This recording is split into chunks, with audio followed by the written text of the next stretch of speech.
कराची के इलाके मलीर मिल्लत टाउन में डंपर की टक्कर से 3 साला बच्चा जाँ बहक हो गया। रेस्क्यू हुकाम के मुताबिक हादसा डंपर की तेज रफ्तारी के बाइस पेश आया। बच्चे की लाश को अस्पताल मुंतकिल कर दिया गया। पुलिस का कहना था कि हादसे का जिम्मेदार ड्राइवर फरार हो गया। हेल्पर को गिरफ्तार कर लिया गया। डंपर को भी तहवील में ले लिया गया है। कराची के इलाके मलीर मिल्लत टाउन में डंपर की टक्कर से 3 साला बच्चा जाँ बहक हो गया। रेस्क्यू हुकाम के मुताबिक हादसा डंपर की तेज रफ्तारी के बाइस पेश आया। बच्चे की लाश को अस्पताल मुंतकिल कर दिया गया। पुलिस का कहना था कि हादसे का जिम्मेदार ड्राइवर फरार हो गया। हेल्पर को गिरफ्तार कर लिया गया। डंपर को भी तहवील में ले लिया गया है। कराची के इलाके मलीर मिल्लत टाउन में डंपर की टक्कर से 3 साला बच्चा जाँ बहक हो गया। रेस्क्यू हुकाम के मुताबिक हादसा डंपर की तेज रफ्तारी के बाइस पेश आया। बच्चे की लाश को अस्पताल मुंतकिल कर दिया गया।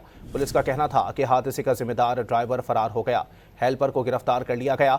डंपर को भी तहवील में ले लिया गया है। कराची के इलाके मलीर मिल्लत टाउन में डंपर की टक्कर से 3 साला बच्चा जाँ बहक हो गया। रेस्क्यू हुकाम के मुताबिक हादसा डंपर की तेज रफ्तारी के बाइस पेश आया। बच्चे की लाश को अस्पताल मुंतकिल कर दिया गया। पुलिस का कहना था कि हादसे का जिम्मेदार ड्राइवर फरार हो गया। हेल्पर को गिरफ्तार कर लिया गया।